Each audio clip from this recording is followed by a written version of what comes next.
Selamat pagi Bapak Ibu Saudara-saudara yang diberkati oleh Tuhan. Mengawali hari baru yang Tuhan perkenankan untuk kita tapaki di hari Selasa tanggal 14 Juli tahun 2020. Mari merenungkan bagian firman Tuhan yang pada saat ini terdapat dalam kitab Daniel pasalnya yang kedua, ayat yang pertama sampai dengan yang ke-18.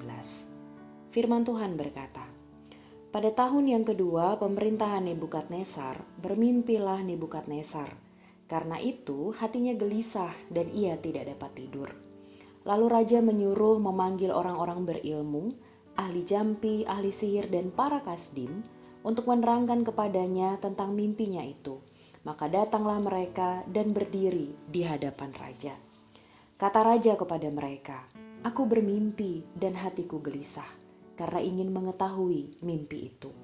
Lalu berkatalah para kasdim itu kepada raja, "Ya raja, kekallah hidupmu. Ceritakanlah kepada hamba-hambamu mimpi itu, maka kami akan memberitahukan maknanya." Tetapi raja menjawab para kasdim itu, "Aku telah mengambil keputusan, yakni jika kamu tidak memberitahukan kepadaku mimpi itu dengan maknanya, maka kamu akan dipenggal-penggal dan rumah-rumahmu akan dirobohkan menjadi timbunan puing.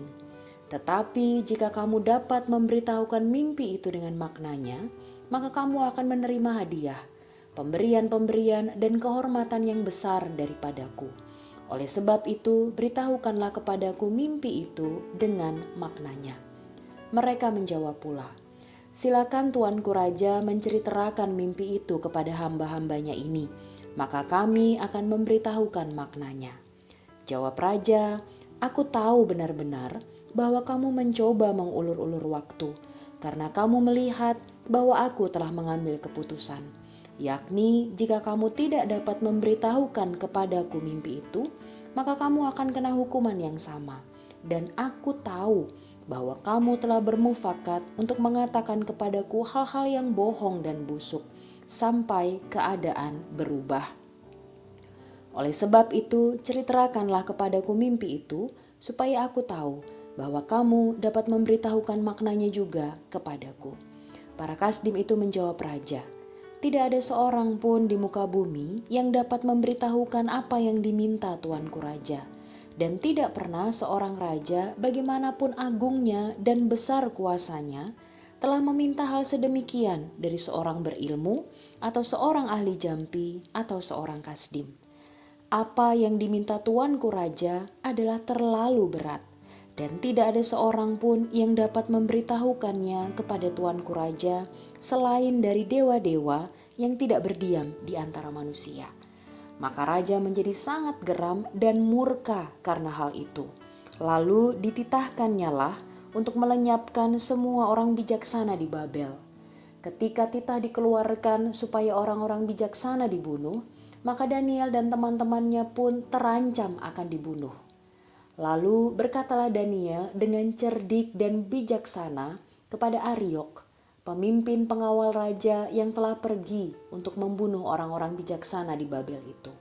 Katanya kepada Ariok, pembesar raja itu, "Mengapa titah yang begitu keras ini dikeluarkan oleh raja?" Lalu Ariok memberitahukan hal itu kepada Daniel. Maka Daniel menghadap raja dan meminta kepadanya supaya ia diberi waktu untuk memberitahukan makna itu kepada raja. Kemudian pulanglah Daniel dan memberitahukan hal itu kepada Hananya, Misael dan Azaria, teman-temannya, dengan maksud supaya mereka memohon kasih sayang kepada Allah semesta langit mengenai rahasia itu, supaya Daniel dan teman-temannya jangan dilenyapkan bersama orang-orang bijaksana yang lain di Babel. Demikianlah firman Tuhan. Bapak Ibu Saudara-saudara yang diberkati oleh Tuhan, firman Tuhan yang kita baca bersama pada pagi hari ini berbicara mengenai salah satu keputusan Raja Nebukadnezar untuk memusnahkan semua orang bijaksana yang berada di Babel. Hal ini berkaitan dengan mimpi Raja Nebukadnezar yang membuatnya menjadi gelisah.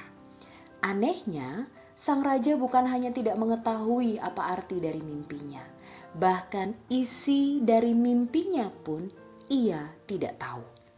Karena kegelisahan raja inilah, Maka ia memerintahkan semua orang bijaksana di Babel untuk menjelaskan isi mimpi sekaligus mengartikan mimpi itu. Hal inilah yang tidak disanggupi oleh orang-orang bijaksana di Babel, sehingga menimbulkan kemarahan raja yang berujung perintah untuk memusnahkan semua orang bijaksana di Babel. Mendengar perintah raja ini, Daniel sebagai salah satu dari orang bijaksana di Babel mulai mencari informasi dari Ariok, yaitu seorang pemimpin pengawal raja yang diberi tugas untuk membunuh orang-orang bijaksana di Babel. Setelah Daniel mendapat informasi yang tepat tentang alasan raja memberi perintah yang keras tersebut, maka ia pun pergi menghadap raja. Tujuannya adalah Daniel meminta waktu pada raja agar ia dapat memberitahu isi dan arti dari mimpi raja tersebut. Setelah Daniel menghadap raja, maka ia mengajak teman-temannya, yaitu Hananya, Misael, dan Azaria, untuk memohon kasih sayang Allah agar mereka tidak dilenyapkan bersama orang-orang bijaksana lainnya yang ada di Babel. Bapak, Ibu, Saudara yang diberkati oleh Tuhan, dari bagian firman Tuhan ini mari merenungkan dua hal. Yang pertama, bagi Daniel, ketika ia tahu dan merasa bahwa nyawanya terancam bersama dengan orang-orang bijaksana lainnya, maka ia berani mengambil sebuah tindakan dengan resiko yang sangat besar. Mengapa Daniel punya keberanian yang sedemikian besar? Maka jawabannya adalah karena ia yakin dan tahu bahwa Tuhan ada dan pasti akan menolong. Sehingga keyakinan kepada Tuhan membuatnya mampu menerobos ketakutan dan berani mengambil resiko. Yang kedua, dari Daniel kita diingatkan bahwa ketika kita diperhadapkan dengan masalah dan resiko yang besar, dan di masa itu kita minta kasih sayang Tuhan, maka sebetulnya itu menjadi salah satu bukti bahwa kita mengakui kerentanan kita sebagai manusia, sehingga sudah selayaknya lah kita minta tuntunan kasih sayang Tuhan. Karena kasih sayang Tuhan memampukan kita menghadapi gumul juang kehidupan. Bapak, Ibu, Saudara yang diberkati oleh Tuhan, di hari baru anugerah Tuhan ini, mari berharap sepenuhnya pada kasih sayang Tuhan. Karena daripadanya lah kita beroleh keberanian untuk mengambil sikap, bahkan untuk menanggung segala resiko, serta menghadapi gumul juang hidup. First thing first, God. Hal pertama yang paling utama dalam hidup ini adalah Tuhan. Tuhan Yesus memberkati kita sekalian. Amin. Mari kita berdoa. Bapa kami yang bertata dalam kerajaan surga, terima kasih untuk cinta Tuhan yang tak berbatas dalam kehidupan kami. Bahkan ketika kami di pagi hari ini boleh dilawat oleh sabda kebenaran firman Tuhan, mampukan kami untuk menjadikan Tuhan sebagai yang pertama dan yang paling utama dalam kehidupan ini.